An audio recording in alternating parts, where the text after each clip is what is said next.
हथेली में इस रेखा की लंबाई आपके जीवन की लंबाइयों को तय करता है। क्या धन संपत्ति रहेगी आपके पास? आपका जीवन सुखमय होगा? नमस्कार, बहुत स्वागत है आपका।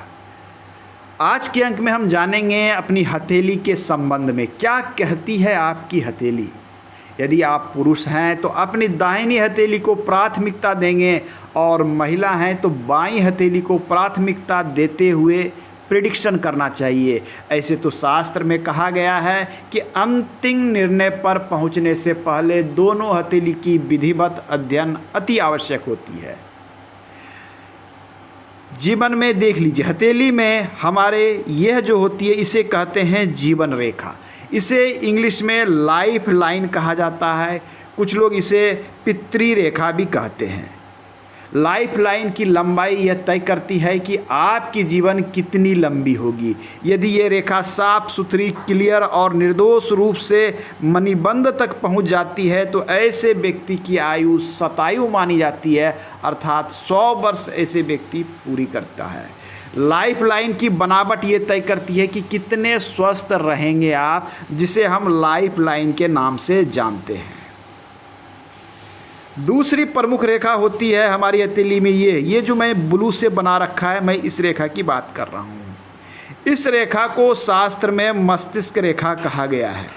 आपकी मानसिक शक्ति कितनी मजबूत है, कितना दूर तक सोच सकते हैं आप, कितना पॉजिटिव और कितना अच्छा सोच सकते हैं आप क्या निर्णय ले सकते हैं, क्या डिसीजन ले सकते हैं, ये तय करता है आपकी यही मस्तिष्क रेखा।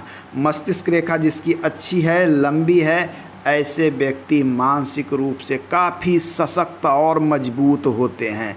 विषम परिस्थिति से बिल्कुल नहीं घबराते, डट कर मुकाबला करते हैं। इसे शास्त्र में हेडलाइन इंग्लिश में और शास्त्र में इसे मस्तिष्क रेखा के नाम से इसे जाना जाता है। इसे हम कहते हैं हेडलाइन या मस्तिष्क रेखा। तीसरी जो प्रमुख रेखा है, ये जो ब्लू से आप देख पा रहे हैं, इसे कहा गया है हृदय रेखा। ये आपकी हृदय की भावनाओं को व्यक्त करता है, आपके प्रेम संबंध को बताता है, आपके हृदय के रक्त संचार को बताता है, जिसे शास्त्र में हृदय रेखा कहा गया है। अक्सर हृदय रेखा शनि या गुरु के पर्वत क्षेत्र तक पहुंचती हुई देखी जाती है। इसे हार्ट लाइन कहते हैं। इसके बाद जो नेक्स्ट जो चिन्ह होती है हमारी हथेली में, भाग्य रेखा। ये जो आप देख पा रहे हैं मिडिल फिंगर, बीच वाली उंगली के नीचे जो रेखा पहुंचती है, चाहे वो रेखा चंद्र से निकले या फिर लाइफ लाइन से निकले या फिर हथेली के किसी भाग से निकले, ये पहुंचती जो शनि पर है मध्यमा उंगली के नीचे, उसे हम भाग्य रेखा कहते हैं। शनि को कर्म का क्षेत्र भी कहते हैं। ये भाग्य रेखा तय करती है कि आपके जीवन में धन संपदा कितनी रहेगी, ये धन संपदा कहाँ से आएगी, किस क्षेत्र से आएगी, ये बताती है ये भाग्य रेखा निकल कहाँ से रही है। भाग्य रेखा की अंतिम यात्रा शनि होती है, ये शनि तक ही पहुँचता है। यदि ये चंद्र से निकलता है तो व्यक्ति का भाग्य दूर में कहीं टिका है, दूर का धन आएगा, ससुराल का धन आएगा, स्त्री पक्ष से धन आएगा, यह निरूपित करता है। भाग्य रेखा शुक्र से निकला है, भाग्य रेखा लाइफ लाइन से निकली है या फिर भाग्य रेखा राहु से निकली है, ये जहाँ से निकलती है उस पर निर्भर करता है कि आपको धन के आगमन कहाँ से होने वाले हैं। ये है हमारी लक लाइन, ये भाग्य रेखा। नेक्स्ट जो हमारी महत्वपूर्ण रेखा है जिसे सन लाइन या सूर्य रेखा कहते हैं, वो रेखा ये है।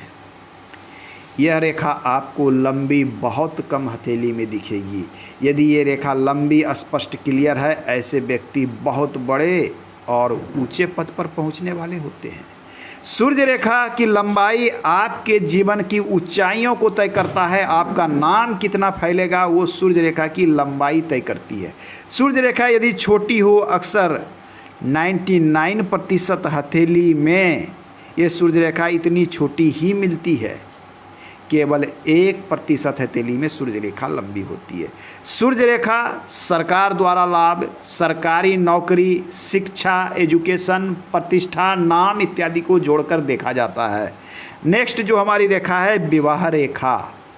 विवाह रेखा हमारी बुद्ध पर्वत पर ये जो छोटी छोटी आप रेखाएं देखते हैं, इसे शास्त्र में विवाह रेखा या प्रणय की रेखाएं भी कही गई है। आपका कितना विवाह होगा, कितने प्रेम संबंध होंगे, कितने बच्चे होंगे, कब विवाह होगा और विवाह के बाद वैवाहिक जीवन कैसा होगा, आपकी विवाह रेखा की बनावट तय करती है। इसे मैरिज लाइन या विवाह रेखा भी कहते हैं। नेक्स्ट हथेली के चिन्ह को जाने, राहु रेखा। अक्सर लोगों को राहु का नाम सुनते ही डर लग जाता है, मन में भय आ जाता है, न जाने राहु क्या नुकसान कर देगा। अब वास्तविकता है कि जिनकी हथेली में राहु रेखा की संख्या जितनी अधिक होती है, व्यक्ति जीवन भर परेशान सा रहता है। ये लाइफ लाइन के अंदर से निकलने वाली ये जो रेखा देख पा रहे हैं, इसे शास्त्र में राहु रेखा कहा गया है। ये रेखा जितनी अधिक संख्या में और जितनी मजबूत होगी, जीवन में समस्या उतनी ही बड़ी और मजबूत होगी। इसकी संख्या यदि बहुत अधिक है तो ऐसा व्यक्ति एक उलझन से निकलता है, सुलझते ही दूसरी उलझन शुरू हो जाती है। नेक्स्ट हम बात करें यात्रा रेखा। चंद्र क्षेत्र पर पाए जाने वाले इस रेखा को यात्रा रेखा कहा जाता है। ये हमारे दूर देश की यात्रा, विदेश में बसना, बाहर रह के कार्य करने को निरूपित करता है। नेक्स्ट हमारी मणिबंध की रेखा, बहुत ही महत्वपूर्ण। मणिबंध की रेखा यदि संपूर्ण हो, यवमाला युक्त हो, मणिबंध की संख्या 4 हो, तो ये अपने आप में एक राजयोग होता है। नेक्स्ट बोले तो हमारे हथेली में एक रेखा होती है मंगल की रेखा। ये रेखा आपके जीवन को सपोर्ट करने वाली होती है, जीवन की सपोर्टिव रेखा होती है, जिसे मंगल की रेखा कहते हैं। इसके बाद एक और सबसे महत्वपूर्ण रेखा होती है बिजनेस या व्यवसाय की रेखा, जो कुछ इस प्रकार से बुद्ध पर्वत पर जाती है। इसे व्यवसाय, बिजनेस या फिर स्वास्थ्य रेखा के नाम से जानते हैं। तो आज के अंक में हमने रेखाओं को पहचानना सीखा। नेक्स्ट अंक में हम रेखाओं को विस्तृत रूप से जानेंगे कि बनावट और कहाँ से निकलती है, उसके क्या फल जीवन में प्राप्त होते हैं।